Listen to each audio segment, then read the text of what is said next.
ज्यावेळेस यश मिळतं तर ते यशाची धुंदी माणसाच्या डोक्याला भमावून सोडते. आमची अपेक्षा आहे की हे जे काही जनतेने दिलेला कौल आहे की EVMचा कौल हा नंतर विषय आहे, परंतु जो मॅन्डेट मिळाला त्यातून महाराष्ट्राच्या प्रगतीसाठी, महाराष्ट्राला नंबर 1 क्रमांकावर आणण्यासाठी आणि महाराष्ट्रातील जनतेला न्याय देण्यासाठी त्या सत्तेचा उपयोग व्हावा. आता वारंवार ऑपरेशन लोटस म्हणजे या देशामध्ये लोकशाही शिल्लकच ठेवायचे नसेल, तसाही लोकशाही आहे कुठे? अघोषित हुकुमशाहीच या देशामध्ये आता सुरू आहे. हे काय आता लपून राहिलं नाही. माणसाचा फ्रीडम हा संपलेला आहे. अशा स्थितीमध्ये ऑपरेशन लोटस करायचा हा जर काही भाजपा प्रयत्न करत असेल, पैशाच्या भरोशावर, सत्तेच्या भरोशावर खोके देऊन, तर या देशातील जनता योग्य वेळी योग्य बंदोबस्त करेल असा आम्हाला विश्वास आहे. काही खात्यांचा समन्वय नसल्यामुळे भाजपच्या महायुतीच्या मंत्र्यांची यादी जी आहे ती अडकलेली आहे असं नाही. त्या संदर्भात मी काय बोलणार नाही. त्यांचा इंटरनल प्रश्न आहे, तो आंतरिक प्रश्न आहे. त्यांनी कोणाला कोणता खातं द्यायचं, कोणाला कोणता किती खाता येईल तेवढं द्यायचं, हा तो त्यांचा प्रश्न आहे. भाजपच्या मंत्र्यांचं समजू शकतो की त्यांची लिस्ट दिल्लीवरनं फायनल होते, पण शिंदे आणि अजित पवारांना पण फायनल करायसाठी दिल्लीला जावं. मी यापूर्वी सुद्धा म्हणालो, भारतीय जनता पक्षाकडे जे काय आता 137 संख्याबळ आहे, त्यामुळे अजित पवार काय आणि शिंदे गट काय, शिंदे शिवसेना काय, दोघांनाही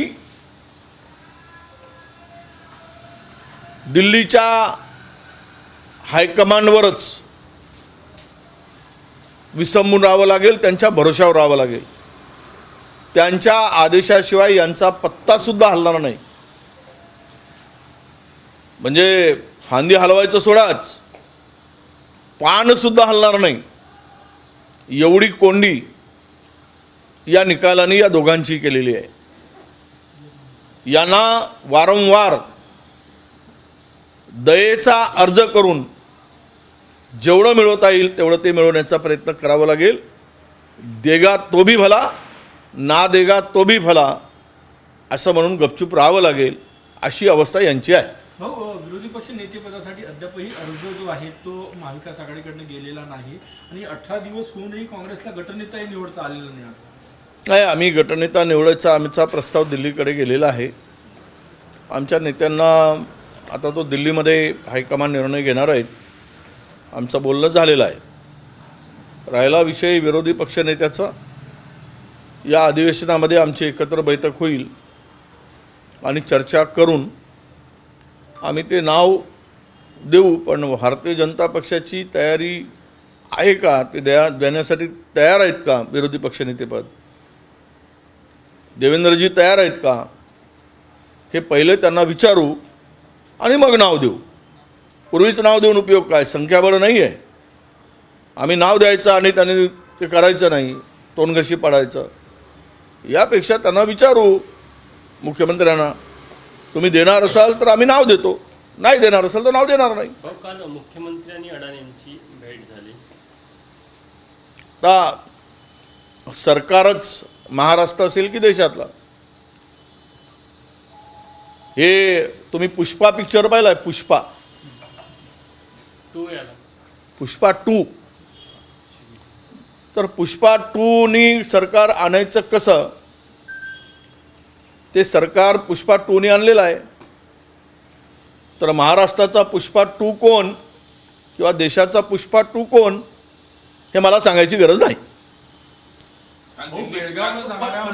परभणीमध्ये तणाव आहे काही भारतरत्न बाबासाहेब आंबेडकर यांच्या प्रतिमेच्या याच्यावरून. मला माहीत नाही, मी माहिती घेऊन सांगतो. बेळगावला जाणाऱ्या मराठी भाषिकांना जे आहे ते अडविलं जातं, तिथं तुमची सरकार आहे, तुमचे मुख्यमंत्री आहेत, मात्र मराठी माणसावर अन्याय होतो आणि उभाठाणं देखील या बाबतीत पेटलं असतं. हरवलं जातं म्हणजे बघा, हा वाद जुना वाद आहे. गेले अनेक वर्षापासून सरकार भारतीय जनता पक्षाची होती, केंद्रात होती, राज्यातही होती, कर्नाटकामध्ये, तरी पण हा वाद सुटलेला नाही. कारण यावरचा संपूर्ण वादावर पडदा टाकण्याचं, त्याला केंद्रशासित प्रदेश करा किंवा स्वतंत्र ती गावं जी मराठी भाषिक आहेत ते महाराष्ट्रात द्या, काही गावं कर्नाटकाची आहेत ती महाराष्ट्र केंद्रात बेळगावला द्या, कर्नाटकाला द्या, हे सगळे वाद आहेत. हे वादावर शेवटचा अंतिम निर्णय आणि तो घेण्याचा अधिकार मला वाटतं की केंद्र सरकारला आहे. आणि केंद्र सरकारने लक्ष घातलं तर हा मुद्दा कायमचा सुटू शकतो, पण ते घालत नाहीत.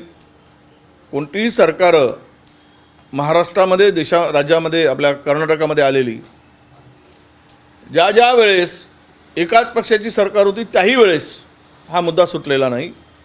त्यामुळे मी यावर अधिक भाष्य करण्यापेक्षा अमित शहानी आणि नरेंद्र मोदीजींनी जर लक्ष घातलं तर हा प्रश्न चुटकीसरशी सुटू शकतो असं मला वाटतं.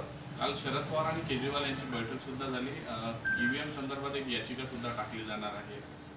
हे चाललेलं आहे. दिल्लीत नेत्यांच्या चर्चा सुरू आहेत, वकिलांची चर्चा सुरू आहे. आणि हे खरं आहे की ईव्हीएमचा घोळ आहे की नाही यावर लोकांचा विश्वास सिद्ध करण्यासाठी जगातील एकमेव देश आहे तो भारत आहे, जिथे ईव्हीएमवर निवडणुका होतात. एकमेव देश. म्हणजे हाच शहाणा देश झाला आमचा आणि बाकीचे अडाणी देश झालेत असं म्हणायला हरकत. एवढा विश्वास ईव्हीएमवर आहे. सगळे देश, अमेरिकेसारखा प्रगत देश, जर्मनी, जपान, ही सर्व देश बॅलेटवर निवडणुका घेतात आणि आम्ही मात्र ईव्हीएमचा वापर करतो. ज्या सत्तेमध्ये येतात त्यांचा विश्वास आणि विरोधात जातात त्यांचा अविश्वास. तर मग हा विश्वास कसा दाखवायचा? तर म्हणून जगाने ज्या गोष्टी नाकारल्या आहेत ते आपण का स्वीकारून काम करतो आहे या संदर्भात निर्णय झाला पाहिजे आणि सर्व निवडणुका पुढच्या बॅलेट पेपरवर झाल्या पाहिजेत. ही मागणी आमची सगळ्यांची आहे. कालांतराने सत्ता बदल झाली की पुन्हा ती मागणी भाजपनी केलीच होती. तुम्ही गडकरींचं स्टेटमेंट पाहिलं, तुम्ही मोदी साहेबांचं स्टेटमेंट पाहिलं. अनेक भाजपच्या नेत्यांनी त्यावेळेस बोलले ज्यावेळेस काँग्रेसची सत्ता होती. त्यामुळे ह्यावर अविश्वास जो आहे ईव्हीएमवर, तो विश्वास संपादन करण्यासाठी शेवट बॅलेट पेपरच हा अंतिम तोडगा आहे, त्याच्यावरचा उपाय आहे. आणि ते केंद्र सरकारने निवडणूक आयोगाने करावं असं आमची मागणी आहे आणि आमचं मत आहे. त्यासाठी आम्ही कोर्टामध्ये दाद मागण्याची तयारी करतो. अमोल मिटकरी म्हटले की जयंत पाटलांचे आमच्याकडे येण्याचे जुनेच प्रयत्न आहे, लवकरच महाराष्ट्राला गोड बातमी मिळेल. नाही, अमोल मिटकरी हा फार 50 वर्षाचा राजकारणी आहे. खूप मोठा माणूस आहे तो महाराष्ट्रातला आणि प्रगाढ ज्ञानपंडित आहे. त्याला सगळ्या गोष्टीची जाणीव आहे. त्यामुळे मी त्यावर बोलणार नाही. हो, हिवाळी अधिवेशन 16 तारखेपासून नागपूरमध्ये सुरू होतं, पण आता जी माहिती येतं एकाच आठवड्याचं ते अधिवेशन आहे. मंत्रिमंडळ विस्तार झालेला नाही. विदर्भासाठी या अधिवेशनातून काही मिळेल नव्या सरकारकडून? नाही, असं आहे. हे अधिवेशन केवळ यावर काही प्रश्नोत्तरे नाही आहे. हे बिलं मंजूर करायसाठी हे अधिवेशन आहे. कारण ज्याला जेवढा पिरियड लागतो 35 दिवस किमान लागतात प्रश्नोत्तरे घालायसाठी. पण आता एक 3 दिवसाचं अधिवेशन शपथविधीचं झालं, त्यामुळे एक आठवड्याचं अधिवेशन हे घेण्याचं ठरलं आहे. मंत्रिमंडळही नाही आहे, उत्तरं देणार कोण? त्यामुळे यावर बिलावर अधिक चर्चा होईल. फार तर लक्षवेधी काही टाकले जातील आणि प्रस्ताव, एका दुसरा प्रस्ताव सत्ताधाऱ्यांचा आणि विरोधकांचा, एवढाच कामकाज त्या ठिकाणी आत्ता दाखवलेलं आहे. 5 दिवसाचं अधिवेशन आहे. अजूनही मला वाटतं की काल BSCचं गठन झालं, म्हणजे बिझनेस ॲडवायझरी कमिटीचं, आणि त्यामध्ये जो निर्णय त्यांनी घेतला असेल.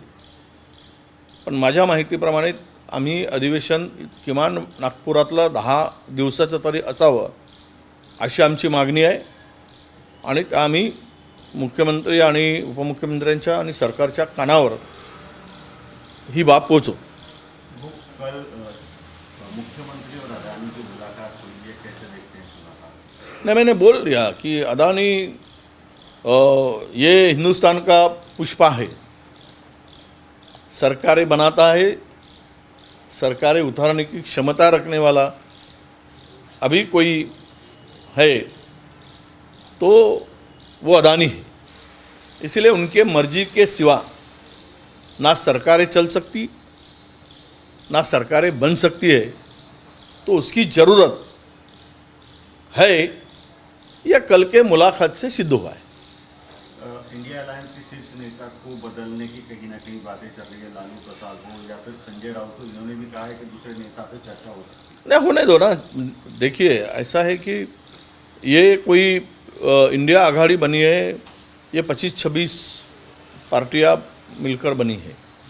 अगर 25-26 पार्टियां एक साथ में बैठकर कोई नया नेता चुनने की बात होती है तो होना चाहिए, डेमोक्रेसी है और इसमें कोई नई बात नहीं है। ये बार बार ये बातें होती रहती है और नेता भी बदलने की बात हो रही है। तो उनके बैठक में अगर सबका एक साथ एक मत होता है तो रोकने का सवाल नहीं आता, उसको विरोध करने का सवाल नहीं आता। बेड़गांव में भी जो एंट्री के ऊपर से जो चल रहा है उस पर संजय राउत ने कहा है कि वहाँ कांग्रेस की सरकार है, उसके बाद भी मराठी भाषिक लोगों को अंदर घुसने नहीं, देखो, कांग्रेस की हो या बीजेपी की हो, संजय राउत को ये पता है, संजय राउत को भी पता है कि बीजेपी की सरकार भी थी, ये भी तब उनके साथ में थे केंद्र में, राज्य में भी, तभी भी ये विषय को लेकर ये प्रश्न छूटा नहीं था। तभी भी ये प्रश्न वैसे जैसे था आज है वैसा ही था।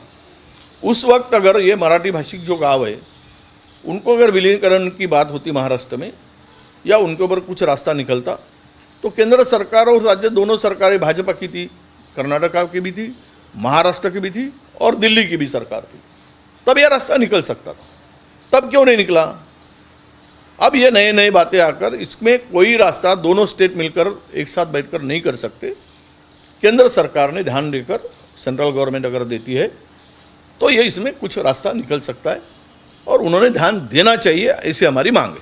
नीतीश राणे ने कल एक स्टेटमेंट दिया है कि उन्होंने कहा है कि मुस्लिम महिलाओं को लाडली बहनों से अलग किया जाए क्योंकि 2 से 3 बच्चे उनके हैं तो उनको सरकारी योजना नहीं दी जाए। नहीं, ये देखो, ये देश की संविधान जो कहता है ऐसा कोई जाति भेद धर्म भेद नहीं कहता है। अब ठीक है, सरकारें उसी रास्ते पर जा रही, उनको संविधान पर का संविधान को अगर जो नहीं मानते, क्या 3 महिलाएं मुस्लिम की है तभी विरोध होगा, तो 3 महिला हिंदू की होगी तभी विरोध भी होगा ना चाहिए। ये सबके लिए समान न्याय होता है। ये राज्य हो या देश हो, इनमें कोई रिलीजन्स देखकर कोई सहूलत नहीं दी जाती। अब वो उसका ज्ञान है अज्ञान है, मैं ये बात नहीं कहूँगा, पर नीतीश राणे ने अभी सत्ता आ गई है, ऐसी बातें नहीं करना चाहिए कि 2 रिलीजन्स में, 2 धर्मों में कोई और से नया विवाद खड़ा हो, ऐसी बातें नहीं होनी चाहिए। ये मेरा उनको सलाह है।